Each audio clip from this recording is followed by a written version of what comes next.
Our last family were refugees out of the Ukrainian war.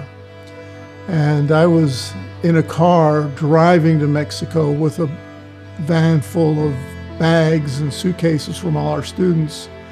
And I got a phone call, and it was from the father of the family saying he's sitting in Tijuana and he'd like to come into America and wanted to confirm that Piedmont Community Church would be a sponsor.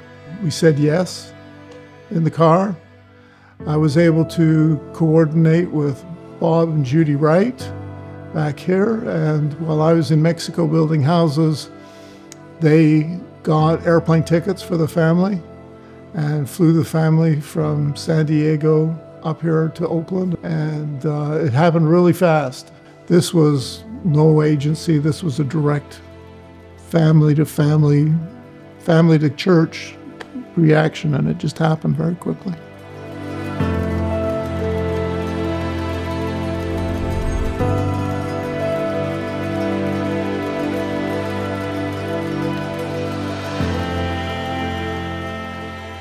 The Refugee Task Force has been inactive for maybe about a year or so, and so it's now time to crank it back up and get active within the church and adopt another family. You know, there's a family out there in the world somewhere, and they're in turmoil, going through their life, just trying to survive. They're probably down to a suitcase person, they're probably down to the end of their money, and they're looking for some place to go. Maybe they have America in mind, maybe it doesn't matter, they're just trying to flee some disaster that they're in. Hopefully they'll get lucky and come to America, and hopefully they'll get lucky and come to Oakland, and hopefully they'll get lucky and Piedmont Community Church will get to adopt them, and we'll give them their best shot at getting on the first rung of the ladder for the American dream.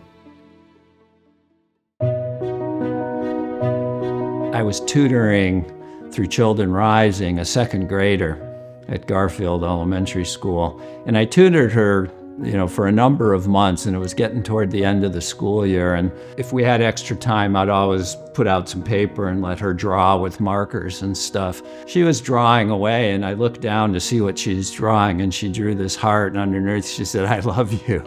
And it almost made me cry. I mean, this young girl who I had been tutoring once or twice a week for a number of months, when she drew that heart, it was just really touching to me. I remember I came about 2 weeks after tutoring had started in a certain school, and they gave me Marvin. Marvin would have tantrums. He would even fall on the floor, he'd get so upset. And then if we said, "Marvin, if you don't cooperate, you'll go back to your classroom." He said, "Oh, no." So then he started acting right. And then the very last day, we give them a certificate, and they're happy, and we give them free books at the end too. He wrote me a note. He said, "Miss Rice, you're the best." I said, "Where did that come from?"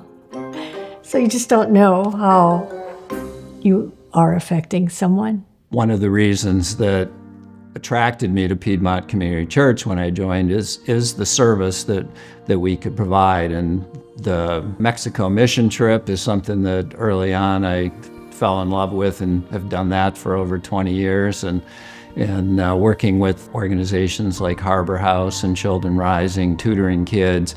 I mean, it's needed, and you know, I have felt lucky that I can live in a community like Piedmont and be comfortable, but at the same time, we're surrounded by people in the Oakland area that are needing support. Piedmont Community Church is a great way for people to give back and provide that service to the community around us.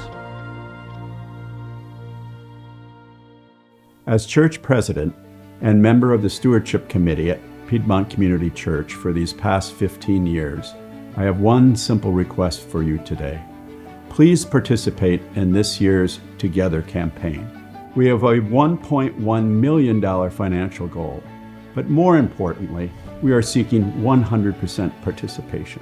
So on behalf of the Board of Trustees and the Stewardship Committee, thank you for your past, your current, and all of your future participation and contributions to Piedmont Community Church.